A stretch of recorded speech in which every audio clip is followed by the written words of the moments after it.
주일입니다. 아까 기도에서 언급한 것처럼 참 마지막을 참 슬픈 마음으로 설 수밖에 없는 것이 참 안타까워요. 한국에서 일어난 그 사고가 부디 잘 수습되면 좋겠고, 여러분들 그 일을 위해서 또 계속 기도해 주시면 좋겠습니다. 유가족들이 또 그 깊게 들여진 그 어둠의 그 슬픔이 잘 위로받을 수 있으면 좋겠고, 그 빈자리가 또 잘 채워지면 좋겠습니다. 여러분들께서 계속 기도로 또 함께 해주시면 좋겠습니다. 세상의 모든 사람들은 또 누구에게나 그렇습니다. 건강하더라도 우리는 그 사람이 더욱더 풍성한 삶을 누릴 수 있도록, 그 생명이 더 풍성함을 누릴 수 있도록 바라는 건 당연하겠지요. 갓난아기가 여러분 아무리 건강하다고 한들 걸어가다 보면 더 이상 이렇게 막 열심히 뛰더라도 우리만큼 뛸 수는 없겠죠. 왜냐하면 그 뼈와 또 그 힘줄과 근육들이 더 발달을 해야 바르게 또 더 풍성함을, 그 생명의 풍성함을 누릴 수 있게 되는 것 아니겠습니까? 사람이라는 것이 그렇습니다. 우리에게 건강이 또 있지만, 또 그렇게 자라났지만, 그렇다고 해도 풍성함을 다 누리는 것은 아닐 거예요.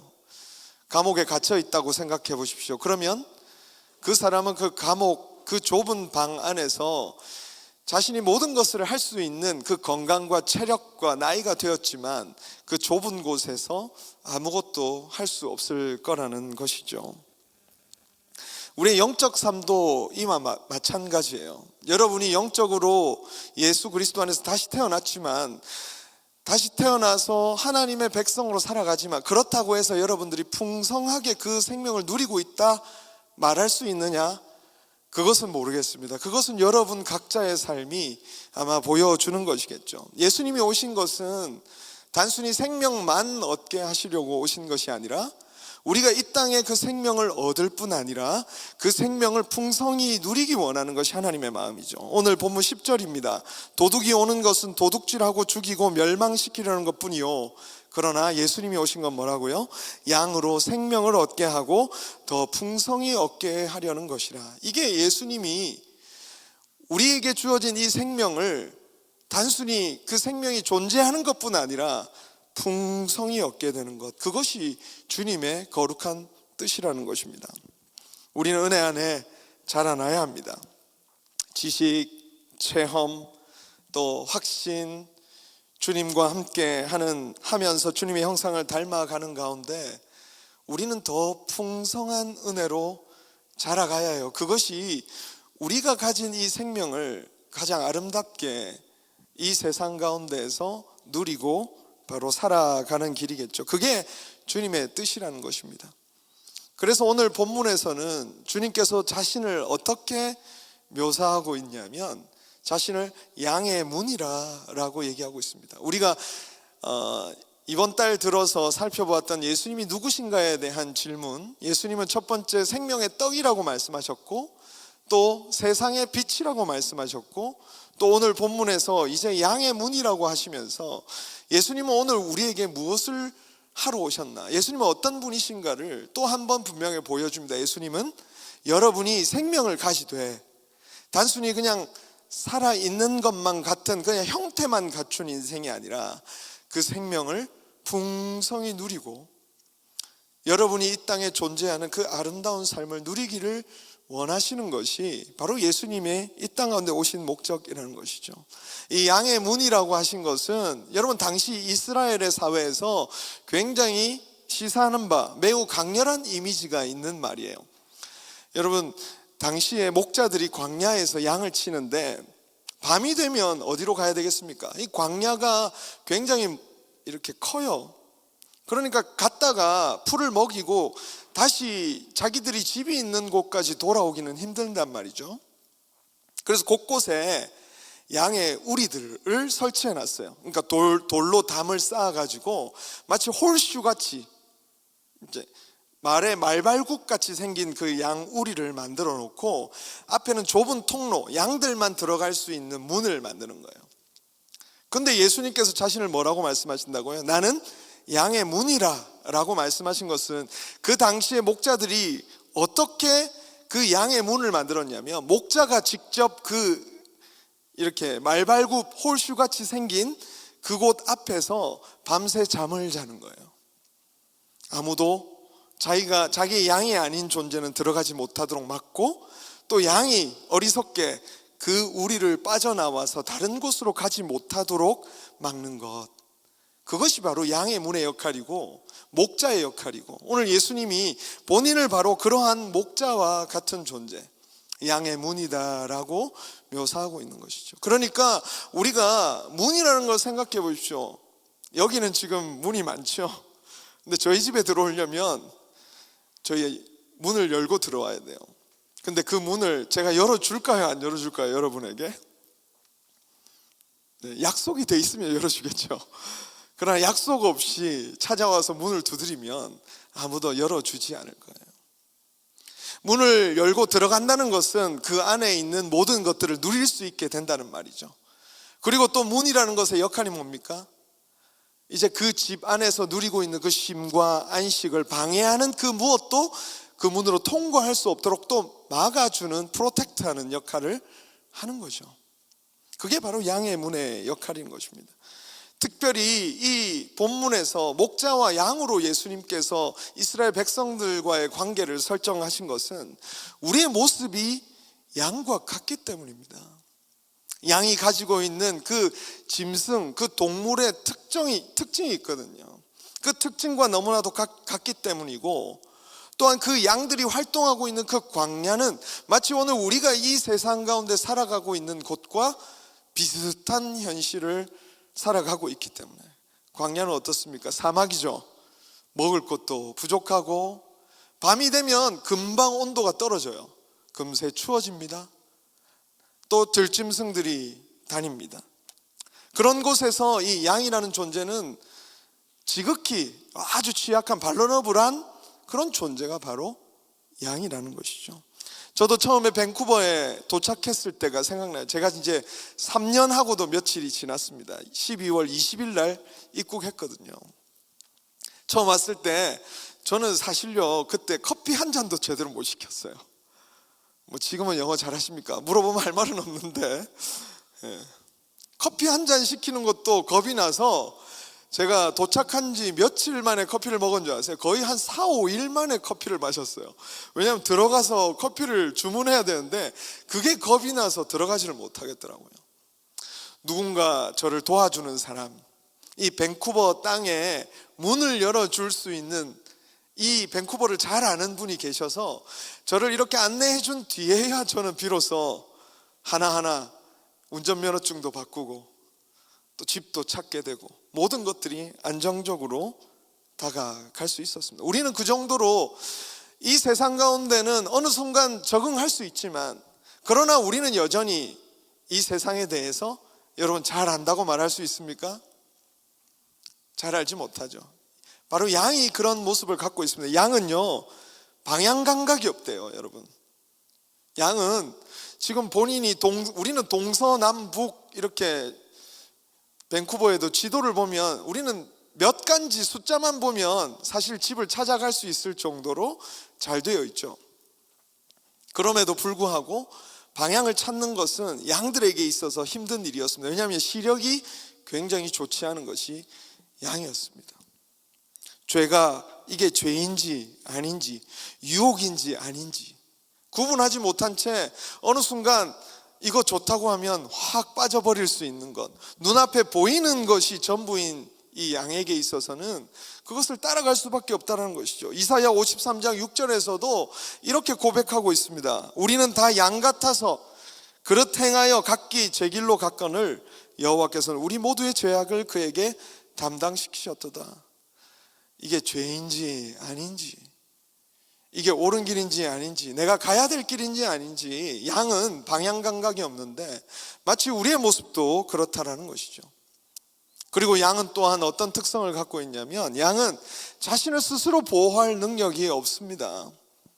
양은 날카로운 발톱도 없습니다. 물론 여러분들 보면 이렇게 잘 핥히지만 양은 날카로운 발톱이 없어요. 짐승이 찾아왔을 때 맞서 싸울 힘이 없습니다.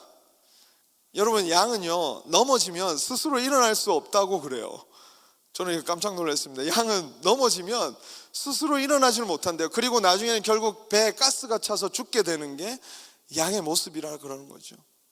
여러분의 모습을 생각해 보십시오. 우리도 스스로 방어하지 못하는 거예요. 어떤 갑작스런 시련이 찾아오고 우리의 삶에 찾아온 여러 가지 위험들 앞에서 우리가 스스로를 잘 보호하고 있나 생각해 봤을 때 우리는 그러지 못하는 것 같아요. 베드로전서 5장 8절에도 근신하라 깨어라 너희 대적 마귀가 우는 사자같이 두루 다니며 삼킬 자를 찾나니. 우는 사자처럼 우리를 늘 이렇게 노리고 있는 사단 마귀가 있다는 거죠. 근데 여러분 생각해 보세요. 여러분의 인생 속에 얼마나 많은 시간 여러분에게 위험이 닥쳐졌고 대적 마귀가 여러분을 노리고 있다는 것을 인식하며 살고 계십니까? 우리는 심지어 우리가 어떤 위험에 노출됐는지 인식하지도 못할 채 살아갈 때도 많고, 내가 하고 있는 이 일이 나에게 좋은 일인지 안 좋은 일인지 알지도 못한 채 다가간다는 것이죠. 보호 없이는 살아갈 수가 없다는 거예요. 양은 우리와 마찬가지로 인도자가 또 필요합니다. 양은 시력이 안 좋기 때문에 이 풀밭에 놓아도 자기 앞에 것만 먹고 이 진짜 어디에 풀이 있는지를 찾아 나서지를 못한대요. 목자가 하는 일이 뭐죠?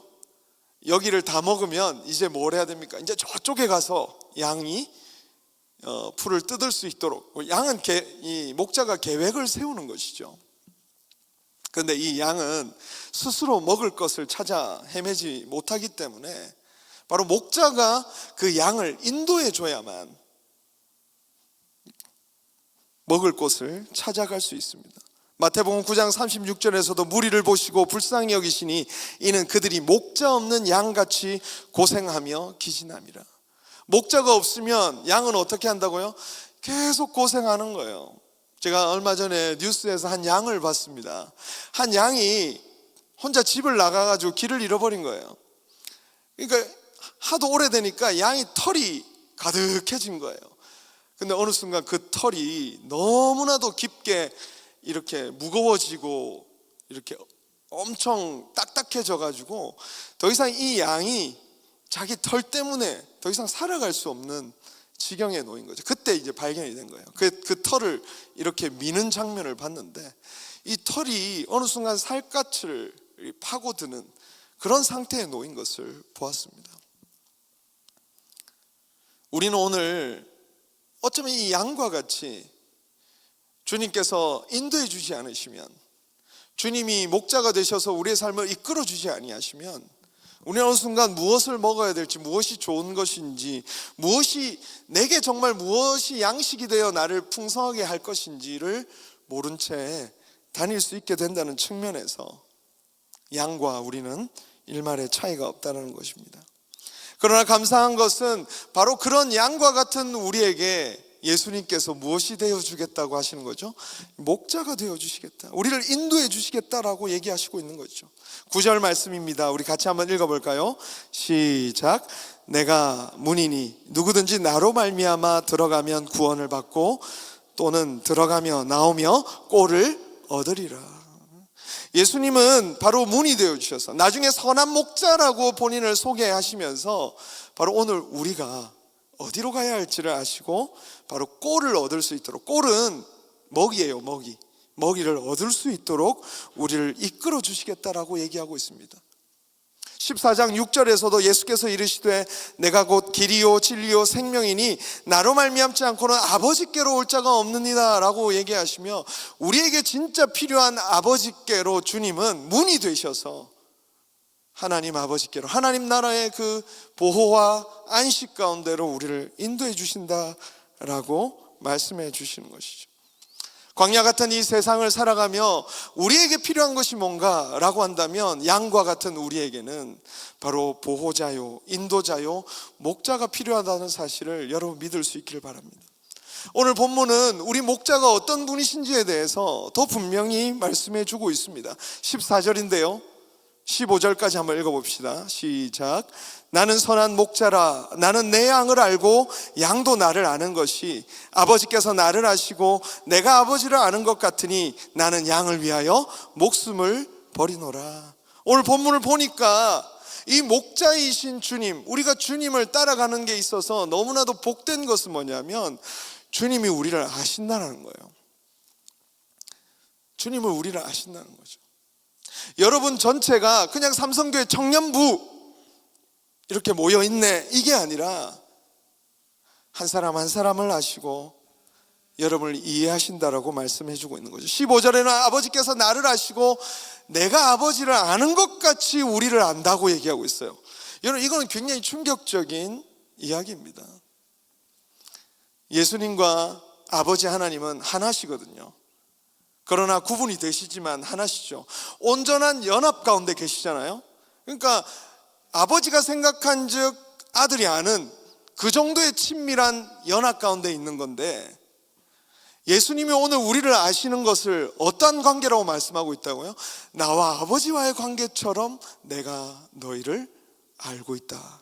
이건 어떤 알미예요? 단순히 우리 너 이름 알고 너는 이런 친구 저런 친구가 아니라 오늘 우리가 가고 있는 고민이 뭔지, 내가 무엇인지, 내가 무엇을 두려워하는지, 무엇에 상처받았는지, 은밀한 고통과 연약함과 내가 가지고 있는 죄와 그 신음까지도 주님께서 이해하고 계신다는 겁니다.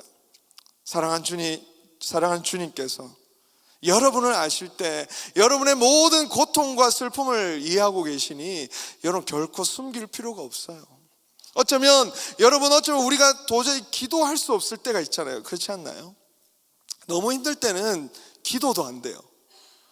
마음의 고생이 심하게 일어나서 어느 순간 지칠 때는요 기도의 자리에 나가야 됩니다 라고 누군가 계속 얘기해 주지만 기도의 자리에 나가는 것조차 쉽지 않을 때도 있습니다. 그럴 때 우리는 어떻게 기도할 수 있는 거예요? 그냥 이 자리에 서서 주님 아시죠? 주님 아시죠? 라고 말할 수 있는 것은 우리가 미주알 고주할 주님 앞에 다 우리의 마음을 다 아뢰지 않아도 주님이 우리를 아시는 것은 어떻게 아시기 때문에 아버지와 아들의 관계처럼 오늘 우리의 마음을 이해하고 사랑하고 계신다라고 말하고 있어요. 우리의 목자가 그런 분이라는 것입니다. 이 세상의 목자는 어떤 목자입니까? 이 세상의 리더는 어떤 리더예요? 잘 보여야 나를 잘해줘요. 잘 보여야 잘해줘. 저 리더가 원하는 것을 맞춰줘야 그 리더가 나를 좋아한다고요. 그런데 우리 주님은 우리가 그 모든 것을, 그 연약함을 다 갖고 있고 우리가 죄로 갖고 있고 실패도 하지만 그런 우리를, 모든 것을 아시면서도 불구하고 우리를 변함없는 사랑으로 품어 가신다는 거예요. 사랑하는 여러분, 여러분의 목자이신 예수님이 여러분과 그런 관계 속에 있는 것입니다. 저는 여러분과 사역하면서 늘 미안해요. 저는 여러분 잘 모릅니다. 잘 모르겠어요. 안다고 생각했는데 아니었어. 모를 때가 많아요. 사람은 진짜 잘 모르겠더라고요. 큰 짐이긴 해요. 여러분에게 정말 필요한 게 뭘까? 그걸 알아서 여러분에게 채워주고 싶은데 저는 그걸 잘 모릅니다. 그냥 조금 알아서 여러분에게 필요한 것들을 얘기해 주죠. 근데 그것이 여러분에게 때때로 맞지 않을 때도 있어요. 그러나 여러분, 우리 주님은 여러분을 아세요. 저는 여러분을 실망시킬 때도 많습니다. 여러분에게 미운 소리, 쓴 소리도 자주 합니다. 여러분의 마음을 후벼 파는 말도 저는 할 거예요. 왜? 때때로 그게 제 생각에서는 필요하다고 생각해서 할지 모르겠습니다. 그러나 그것조차도 우리 주님께서 저를 아셔서 그걸 들고 여러분을 통해 일하시기 때문에 그게 쓰임받기 가능한 거지, 저 같은 인간적인 사람이 여러분과 사역하면서 같이 서로 성장해 간다는 것 자체가 제가 생각해 보면 말이 안 되는 이야기인 것 같아요. 사랑하는 여러분, 우리 주님이 여러분을 아세요. 그러니까 사람 의지하지 마십시오. 저도 여러분을 실망시킬 거고, 저도 여러분에게 정말 필요한 것이 무엇인지 알지 못합니다. 제가 실수하는 것도 주님은 그 실수를 들어서도 선을 이루어 가시는 분이시기 때문에 우리가 지금 여기까지 와 있는 것이에요. 여러분들이 하고 있는 그 실수까지도 주님께서 선하게 만드셔서 우리가 이 정도로 그래도 같이 함께 자라고 있는 거예요.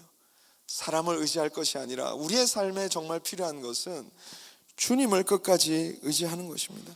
우리 주님이 우리를 아신다는 것은 여러분 단순히 관찰해서 아시는 것이 아니에요. 그분은 우리의 필요를 아시며 우리가 처한 상황에서 가장 중요한 것이 무엇인지를 아세요. 오늘 본문 3절을 오늘 우리 읽지 않았지만 3절 말씀 한번 읽어볼까요? 시작.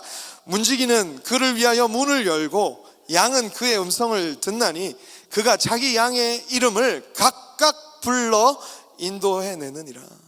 각각 불러 인도해낸다 그래요.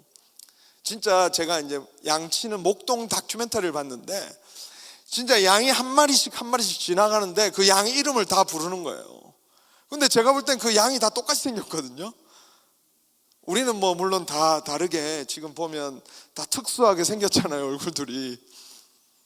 그래서 구분하기 쉽지만 그 양들은 다 다른데 그 양의 이름을 목자가 다 기억하고 있다는 것입니다. 이건 뭐예요? 우리 개인을 주목하시고 우리 개인에게 가지고 있는 그 특성들에 맞게 그 삶을 이해하실 수 있다는 것을 의미하는 것이죠. 저도 딸이 2명이 있습니다. 큰 딸은 말이 없는 친구고요.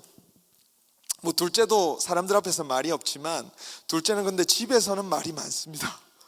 자기 요구와 주장이 얼마나 강한지 몰라요. 근데 제가 2 딸을 똑같이 대하겠습니까? 아닙니다. 맞춤 서비스로 대해요. 우리 큰딸은 말을 하지 않기 때문에 제가 그 아이의 마음을 이해하고 헤아리기 위해서 굉장히 노력합니다. 표정을 읽고 제스처를 읽고 어떤 부분에서 뭐가 필요한지 실제로 질문도 던져요. 그 아이에게 맞게 다가가는 거죠. 우리 둘째는 어떨까요? 늘 자기 주장이 아주 셉니다. 그야말로 자기 마음대로 되지 않을 때는 땡깡을 부립니다. 그러면 어떡할까요? 바로 다가갈까요? 아니요, 내버렸습니다. 그때는 그 아이는 오히려 첫째에 맞게 제가 가서 뭐 필요한 거 없어? 뭐 해줄까? 이거 필요하지 않아? 맞아. 이렇게 하면서 제가 어느 순간은 뭐가 필요한 줄 알겠어요, 그 아이에게. 근데 둘째는 필요하다고 해도 안 해줍니다. 왜? 이 아이는 좀 기다려야 되거든요. 여러분, 맞춤 서비스예요. 이름을 각각 불러낸다는 것은 여러분이 각각 처해 있는 그 상황, 각각 처해 있는 그 마음의 상태, 그 영혼의 상태를 주님께서 헤아리고 계시는 거예요. 그리고 여러분을 참 진리 가운데로 인도해 주시고 여러분이 갈망하는 것이 무엇인지를 아시고 그것을 이루어 주시되 하나님의 때에 하나님의 방법으로 하나님께서 직접 여러분의 삶에 개입해서 여러분의 일을 이루어 가시는 것입니다. 그러므로 사랑하는 여러분, 너무 조급해하지 마시고 주님이 지금 여러분을 인도하고 계심을 믿을 수 있기를 바라요. 주님이 지금 여러분을 인도하고 계시길 바랍니다. 믿으시기 바랍니다. 어쩌면 좀 더딘 것 같아. 주님이 내 페이스하고 좀 더디게 내 삶에 직접적으로 좀 일하지 않는 것 같아. 때때로는요, 주님이 너무 빨리 일하실 때도 있고 내가 못 따라가겠습니다 주님 할 때도 있어요. 연말에 브랜치를 편성하고 있습니다.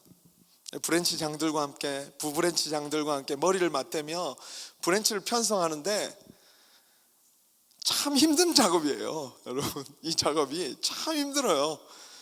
이게 모두의 마음이 시원한 작업이 아니에요.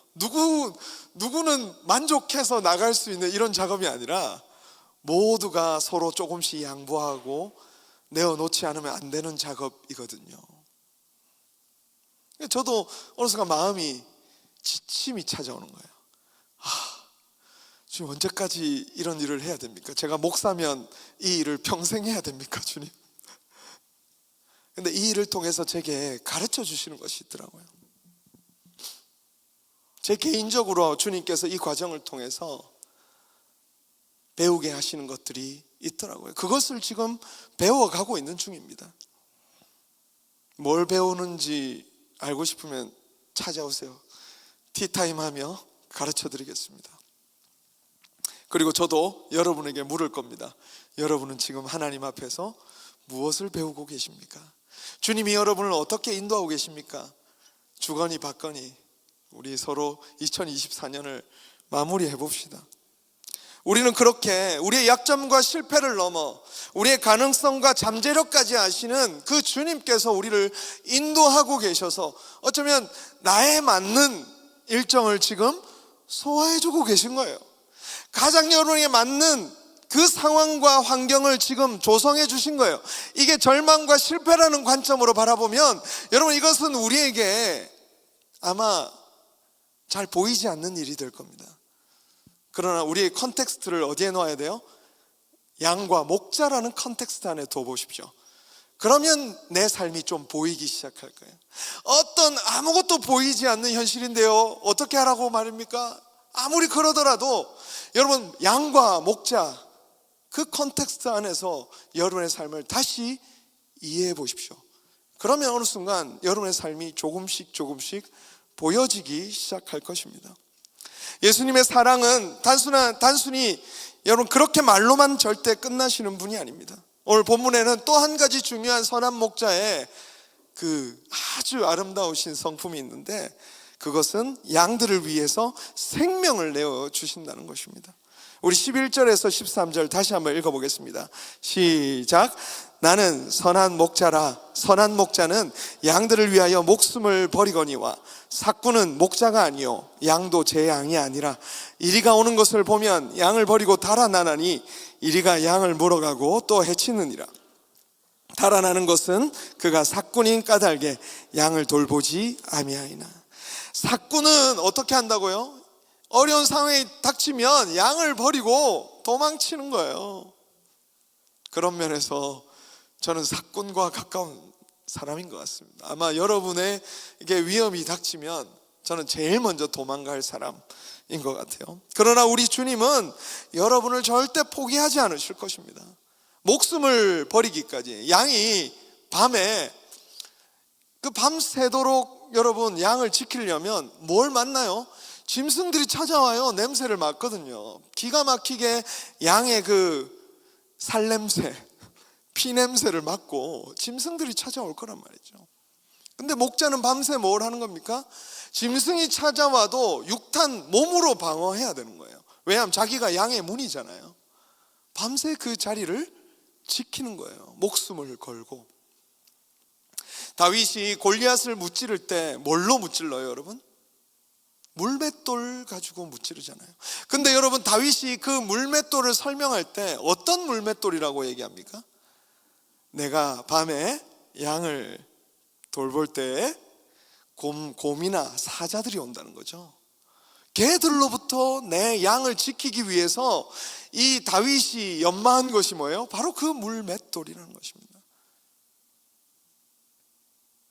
밤새 양을 지키기 위해서 도망치는 게 아니라 그 곰과 사자와 맞서 싸우기 위해서 이 목자는 바로 밤새 생명을 걸고 싸우는 것이죠. 다윗이 물매를 들고 양떼를 보호하며 골리앗과 맞섰던 그 이야기는 바로 예수님의 목자 되심과 깊은 연관이 있는 거예요. 예수님께서 바로 다윗이 그렇게 하신 것처럼, 다윗이 그렇게 한 것처럼 예수님도 우리를 붙잡고 가고 있는 그 죄와 사망의 권세로부터 우리를 구원해내기 위해서 목숨 걸고 싸우신 주님이심을 믿을 수 있기를 바랍니다. 다윗이 골리앗과 싸운 것은 단순히 용기가 아니라 양떼를 지키기 위한, 자신에게 주어진 그 양떼를 지키기 위한 헌신이었듯이 예수님께서 십자가에 돌아가신 것은 그냥 단순히 예수님이 착한 분이셔서 그런 것이 아니라 자신의 양떼, 바로 이름을 아시는, 여러분을 너무나도 잘 아시고 여러분이 놓여져 있는 그 절망적인 상황을 너무나도 잘 아시기 때문에 그곳에서부터 여러분을 구원하시기 위한 목자의 헌신이라는 사실을 여러분 기억할 수 있기를 바랍니다. 십자가는 바로 그것입니다. 목자의 헌신이에요. 목자의 희생입니다. 양을 지키기 위한, 우리를 살리기 위한, 우리의 생명을 위한 바로 목자의 헌신이 바로 그것이죠. 예수님은 다윗보다 더 위대한 목자가 되셔가지고 이 땅에 오셔서 바로 그 죄와 사망의 권세, 사탄의 권세로부터 우리를 구원해내신 거예요. 그게 힘든 일이건, 그게 어려운 일이건, 심지어 그것을 목숨을 걸어야 되는 일이건, 그게 조롱받는 일이건, 그게 심지어 우리 자신에게 있어서 가장 치욕스러운 일이건 상관없이 우리를 지키는 그 일에 있어서 주님은 모든 것을 다 하실 분이시다. 사랑하는 여러분, 여러분이 그 사랑 위에 있음을 기억할 수 있기를 바랍니다. 우리가 2024년을 마무리하고 2025년을 시작할 때 여러분, 우리에게 있어야 될 믿음은 이것입니다. 주님이 우리를 인도하십니다. 어떤 주님이? 우리의 생명을 구하기 위해서 자신의 생명을 조금도 아까운 것으로 여기지 아니하시는 그 주님이 목자 되시는 2025년이다. 여러분, 그 믿음으로 출발하시기 바랍니다. 그 믿음이 있어야 돼. 안 그러면 우리는 현실적인 눈을 떠서 내 현실을 바라보면서 계속 실족할 거예요. 컨텍스트를 어디로 봐야 된다고요? 목자와 양이라는 컨텍스트 안에서. 때때로 여러분 생각해 보세요. 양이 보기에 여기 먹을 것이 없는 것 같아요. 양이 보기에, 내가 보기에 여기에 나에게 뭔가 유익이 없을 것 같아.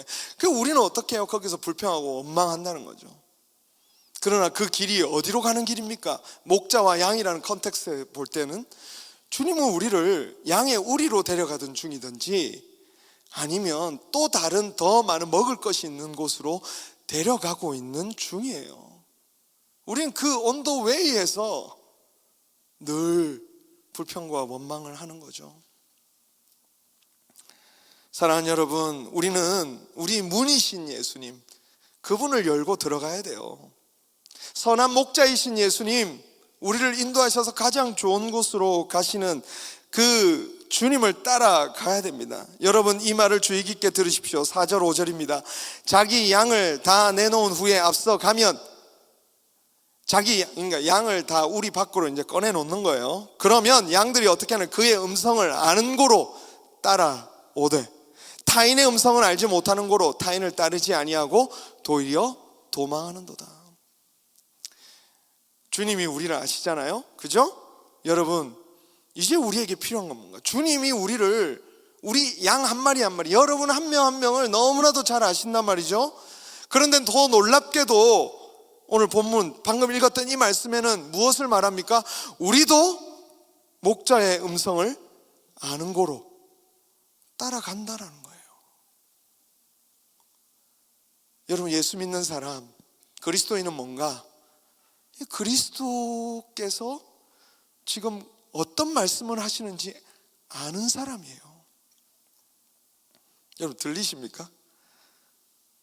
예수님의 음성이 들리세요? 목사님 이단 아닙니까? 경희가 저리 가라 이리 가라 이렇게 말씀하진 않으세요? 사람 소리처럼. 그런데 말씀하십니다. 어떻게? 집중하는 자들에게는 들려요. 출애굽할 때 못 나온 사람들이 있다고 하죠. 딴짓하다가 출애굽해야 되는데 신호를 놓친 거죠. 딴짓하고 있으면 출애굽도 못하는 거예요. 여러분, 우리가 주님의 음성을 듣고 따라간다는 것은 우리 목자에게 집중하고 있어야 되는 거예요. 청년들을 보니까 연애 중인 양들, 자기 인생의 미래를 설계하는 양들, 자기의 집 아픈 곳이 너무 아파서 앉아 쓰러져 있는 양들, 정말 다양한 양들이 있어요.